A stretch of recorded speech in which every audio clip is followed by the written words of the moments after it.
the home of 2022 aspirants. Hello everyone, and welcome once more. It is only at the Candidates Hub where you get to have this kind of conversations, debates, discussions around good governance, around the leadership that we need to embrace in this country and even globally. So today, I'm very lucky to have with me Professor John Njoka from the University of Nairobi, and we'll be looking at several areas that influence the leadership here and even globally. So welcome, Professor, and kindly introduce yourself to the viewers. Okay. Thank you very much, Catherine. And I'm grateful to be here this afternoon to talk about good governance and various issues around it. My name is John MURIMI NJOKA. I work at the University of Nairobi Institute for Development Studies, although recently we have been merged with economics and population studies. And I am a social development specialist, which means I work on research and teaching and training about people and institutions. And I have, besides teaching and research, been doing consultancy in terms of training on leadership, on organizational development, but also doing research and monitoring and evaluation for development programs. And at the moment, where I'm here, I represent a company known as MURIMI Center for Leadership and Development, which looks at those issues of leadership and development that we'll be talking about in terms of training, in terms of capacity building, for example, formulation of strategies, and even helping leaders come up with the visions, and also trying to do research on where a leader is. That's why we are called mark line, where a leader is. So we mark the line at the beginning, we call it baseline, and then we also then keep monitoring that through research and also specific actions, and then we see how progressive the leader is becoming, or even a manager, because we are concerned with leaders and managers. I will be differentiating what that means. Thank you. So who is a good leader? Oh, great. It's a big question and very important to clarify, because particularly in the context of the candidates who are there for elections, a good leader has many characteristics.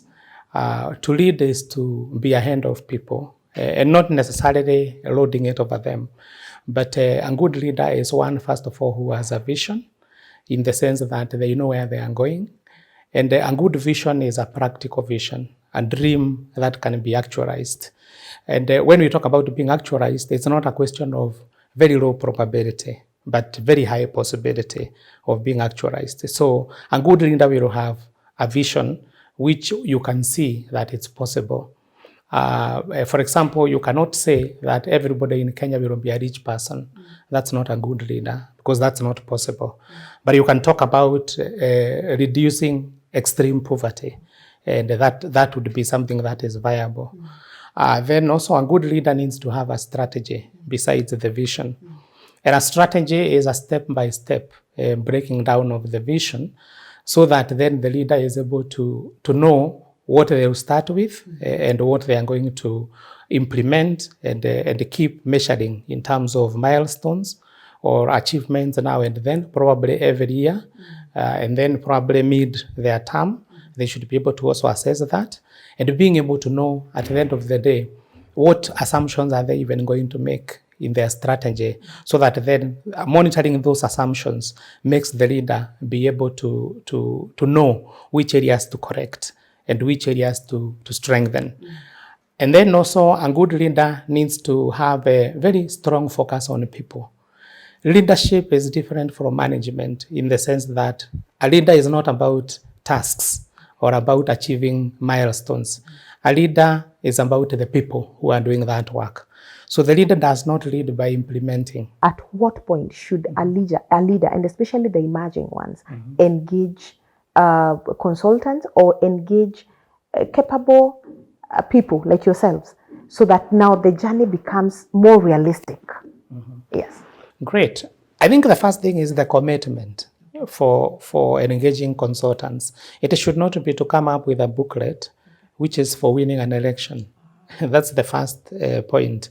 So if a politician wants to really make it and change society, and really prove that they are performing, they need to first of all have a commitment to have a strategy and a plan which they are going to also implement, not simply to have something which is good for a campaign document, and which is good, but then that is not enough for society. So personally, I always feel, and I've even refused to help in formulating those plans when I feel that someone simply wants to win an election, because that I've seen that over the many years I've been in this country. So the first thing is that commitment. A politician needs to have the commitment to change. They really need to believe in what, they are having written. Even organizations call us to develop plans, and they don't implement them. Leave alone politicians. It's a disease that is there. It's a major shortcoming. So the first thing is commitment. But the second thing also is that at the point when one decides that they want to be a leader, that is the right time to come up with a strategy or a plan or whatever they want to call it. It can even be called a vision, which can then be converted into goals and objectives and activities and things like that. So it should be done very early, even before one seeks nomination for a particular position. And then the second thing is that it should be something that is actionable, and not having very long list of things to do. Even if one comes up with a plan which emphasizes education, because education can open very many ways. Then they go deep into education, and they focus on quality, access first, of course, quality, they focus on retention, they focus on transition, they focus on even graduation, and where the outputs of education at primary school level, secondary school level, technical and vocational level, university are going to be. That's a long agenda. And a member of parliament, for example, or a governor who can come up with an agenda like that can actually achieve a lot. Because in 5 years, you can focus on education alone, and it opens a lot of doors. Because it's education which will take people to become doctors, to become nurses, engineers, social workers, etc., etc. Or even focus on health and make sure that people are producing health in terms of even farming good food, not just curative health, but also preventive health, and focus on it from primary preventive health and access to health for all, quality health. Focus then on hospitals, which is curative health, and focus then on the quality of that particular health. That can be a whole program. These are a conversation that seems to have taken gained some national appeal. The economic empowerment of our people. When you listen to every other candidate, including the ones who are running, they have been here for MCA positions. It has gained traction, and people have started now talking about economic empowerment of our people, economic empowerment. Of course, some with very little understanding of the whole subject. How do you think we can properly empower our people in an equitable society? Is that possible? Is it achievable? That's a good question, because right now I'm part of a research team which is working on women's economic empowerment at the University of Nairobi, and we have been going around the country looking at empowerment of women, and that resonates very strongly with what you're asking, because it's not an easy a thing to do to empower everybody and to achieve equity and equality for that matter.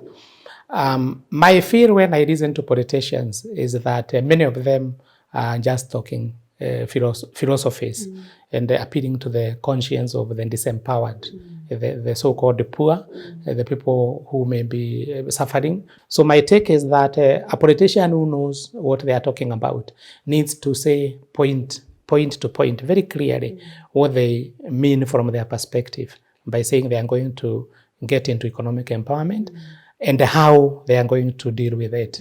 If you say economic empowerment, are you picking it from an income perspective? Are you going to put money in people's pocket, put very bluntly? And how are you going to do that? Is it that you are going to have programs for promoting rural agriculture?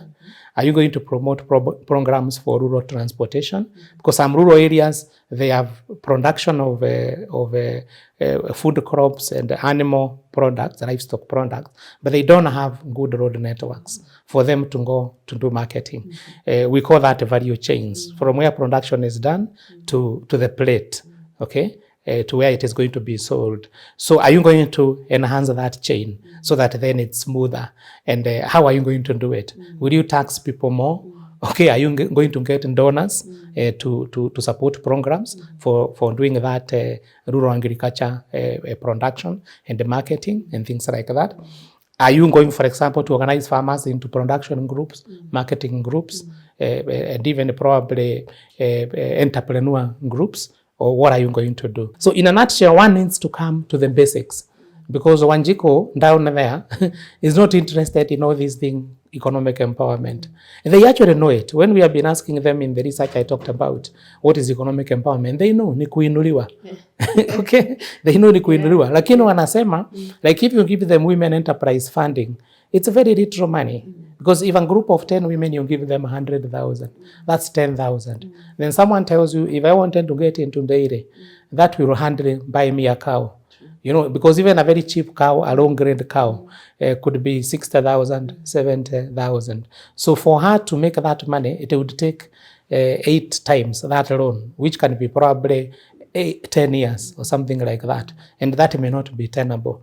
So you need to give us options of how, for example, as a member of parliament, how will you table a motion to enhance Women Enterprise Development Fund so that it becomes more encompassing in terms of meeting the needs of that Wanjiko who wants to buy a dairy cow.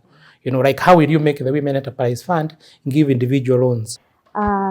You've spoken about women empowerment, though economic empowerment. We've seen an increase in number of elected women, nominated women, and even in appointed positions, we have seen quite an increase in the quantity.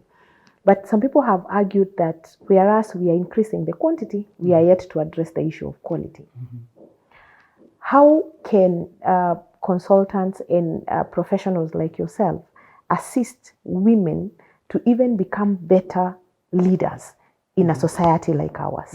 A consulting center like Macline is one of the institutions that can do very well to improve on quality in terms of organizing specific and targeted training programs on women's leadership, on women's visioning, on how a woman leader, for example, who is running a fund like NGAF, can, for example, develop a program whereby that fund, which is given for free, is not just for people to go, women to go and consume, but it is given for women who can formulate very clear business ideas, and we can take women leaders through that sort of engagement.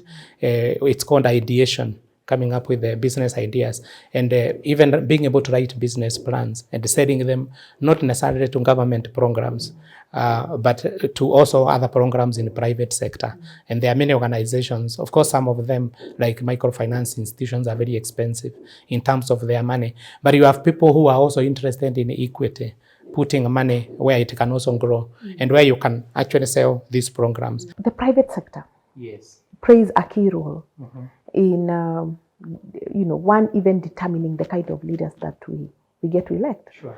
And at the ones at a very high level seem to engage in that conversation. You will see them in big meetings, and they will be heard, and you're even going to see their contribution towards governance. But the middle class, most of the time, they are silent. They are the majority, but they are silent. Why is that so, and how can we encourage the middle class to get engaged in this kind of conversation? Because in as much as some of them are not in public service, they are still very critical. Like they are the business owners, and how do we engage them? Okay, the first thing is about the nature of the middle class. It's usually, the middle class is usually a very uncertain class. We learn from a traditional philosopher, Karl Marx, that the middle class is a viscerating class. It is a class which is neither lower class nor high class. It's the class that gets money by 5th, it's over. So they are middle class from 30th to 5th, and the lower class probably from 6th to 30th. Yeah, because at that time, someone may not even fuel their car.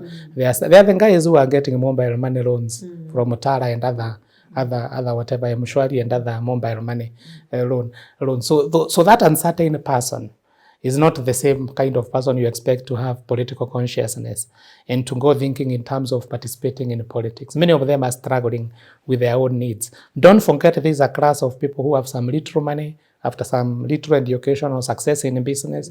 They have a lot of dependents. They have families back in the village, both the family, like their brothers, sisters, and their nephews, nieces, but also extended families. And they have a lot of baggage that they carry with them. That is one of the problems of the middle class, which makes them actually less likely to engage in politics, because they have a lot of needs. And politics most of the time appears like a want, okay, like a luxury. And people always think, will I think about what to eat? Or will I think in terms of thinking about leadership and decision making and things like that? But that's the wrong way of thinking. So we need to change mentality so that while successful industrialists and business people and others are concerned about who is going to be president. Like if you look at KEPSA and the Kenya Association of Manufacturers, they always come in board and they want to influence the national politics. But we need to change the minds of this middle class, that if you don't participate in politics, even if it is in terms of shaping who is going to be your leader at the various levels, you're going to suffer from bad policies. You're going to suffer from corruption. You're going to suffer from generally bad governance. So it is important that groups of middle class in the private sector, in civil society, be mobilized. And I think civil society do mobilize for that. But also I've seen increasingly a lot of even welfare organizations, a number of them, having a lot of middle class people getting concerned about it, but then people complain without necessarily moving into concrete action. So we need this kind of actors in the private sector to become sensitized. And perhaps the middle class per se as a class may not be the right forum for you to reach these people. There are other groups of actors where you can reach the middle class. You can reach them through faith-based organizations. For example, religious leaders usually have a lot of say in politics, although a lot will depend on, for example, getting funding from donors to do work, commissioned work, or even getting contracted by politicians who have a proper intention of change. They can actually employ our services so that then we are able to go training groups of middle class people, either organized in professional groups or through faith-based organizations or many other organizations. So the opportunities are numerous. It's just a question of how to really tap on them and where the beginning point is going to be. At Macline Center, we do that work of building capacity, building skills, and also tapping from experiences. So even as we do our skills development programs, we would tap on experiences of leaders who have made it through proper strategies and proper planning. And we are open to collaborating and working with as many leaders and politicians as are interested. Thank you very much. So as you've heard, these are great discussions and debates that we continue to have. The good professor, John Njoka, has said that we actually need to introduce professionalism in our politics and in our leadership. The church has also spoken, and I remember listening to one of the church leaders who said that we need to introduce political hygiene in our politics. Thank you very much for watching, and keep it here. Thank you. Deckers Group, the branding gurus. Hapa ni kazi tu. Candidates Hub, the home of 2022 aspirants.